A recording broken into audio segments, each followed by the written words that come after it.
Mabalang umaga sa inyong lahat, mga kapatid, mga taga-Jesus My Life. Lalo-lalo mga taga-Alimbe, mga taga-Bigaan, buong Bulacan, at ang lahat ng mga anak ng Diyos. Pinagpahal po ba ang lahat? Sabi nga sa Genesis 2:7, at pagkatapos, nilalang ang tao, binigyan ng buhay, at hininga niya sa ilong, at nanggap ng buhay. Doon po yan sa Genesis 2:7. So, salamat sa kanyang paglikha. Kung tayo ay nawawalan ng pag-asa, huwag kayong malungkot dahil mahal kayo ng Diyos. Salamat sa Panginoon. Nakahanda po ba ang lahat na magbigay? Mahal niyo ba ang Diyos? Magbigay kayo upang kayo ay bigyan din. So, salamat sa Panginoon. Ang mga taga-Jesus My Life, talagang hindi yan madamot.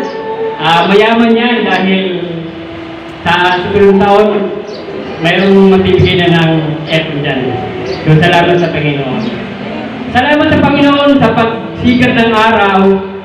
724 hours tayo nabubuhay dahil sa sikat ng araw. Dapat lamang tayo sumunod sa paglubog.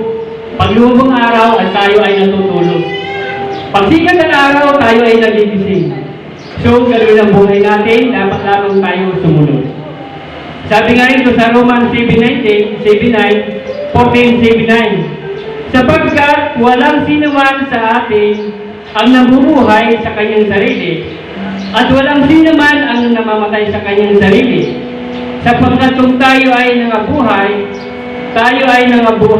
sa Panginoon. Kaya't mabuhay tayo, mamatay, ay sa Panginoon pa rin tayo. Sapagkat dahil dito ay mamatay at nabuhay na muli upang siya ay maging Panginoon sa mga patay at gayon din sa mga buhay. So, salamat sa Panginoon. Sabi niya sa Matthew 6:33, unahin mo natin ang kanyang karyan at ang lahat ng bagay ay pupunuan niya. So, huwag tayo mabalisa at lagi tayo magalak sa kanya. Sabi nga sa Pilipos 4:4 at 4:6, lagi tayong magalak sa Panginoon. Inuulit ko, lagi tayong magalak, huwag tayong malungkot. Dahil ang nalulungkot, sa kaawa yan. So kung mahal kayo ng Diyos, dapat magbigay kayo. Salamat sa Panginoon. Salamat sa Panginoon na dito tayo sa pagbibigay. Sa Malakay 3:10, ibigay natin ang ikasampung bahagi ng ating kinikita. Kung ito'y sobra-sobra pa, so dagdagan natin dahil ang pagpapala ng Diyos ay hindi lamang pinansyal, hindi lamang mga bagay-bagay, kundi ang ating kaluluwa, ang ating mong pagkatao ay iniingatan niya. So, salamat sa Panginoon. Kung nakahanda na po ba tayo magbigay, huwag tayo kuripot sa Diyos dahil kung tayo kuripot, madamot, magdadamutan din kayo ng Panginoon. So, salamat sa Panginoon na dapat tayo magbigay. Dapat huwag tayong mawala ng pag-asa sa pagbibigay dahil pinagpapala ang nagbigay kay Santo Matanggap. So, nakahanda po ba ang ating mga bulsa? Magbigay po tayo. Dito mayroon tayong dito sa ating Titan Offering. Ito yung salo-salo. Huwag natin kakalimutan magbigay sa ating pastora dahil ginagamit siya ng Diyos. Wala sa trabaho, huwag tayo mahiya magbigay. Kung lakayan natin. Dahil pag malaki ang ibigay nyo, malaki din yung pagpapaalala na ibigay sa inyo. So, salamat sa akin. Magbigay tayo. Magbigay tayo sa Panginoon, tayo ay magbigay. Magbigay tayo sa Panginoon, tayo ay magbigay. Ibabalik, siksik, lilig at tumapaw.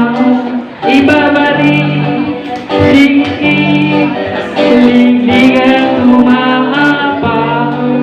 Magbigay tayo sa Panginoon, tayo ay magbigay.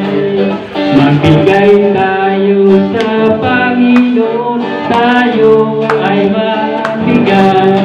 Ibabalik, siksik, lilig bigat umaabang, ibabalik, siksik, liglig at umaabang. Magbigay tayo sa Panginoon, tayo ay magbigay. Magbigay tayo sa Panginoon, tayo ay magbigay. Alam ko, nagbigay kayo lahat. Salamat sa Panginoon na kayo ay papapalain ng Diyos. Magkakaroon kayo ng buhay na walang hanggan. So, salamat sa Panginoon. Itaas ang ating mga kamay. Lord, salamat Panginoon Isus sa mga nagbigay na ang pera ito, O Diyos.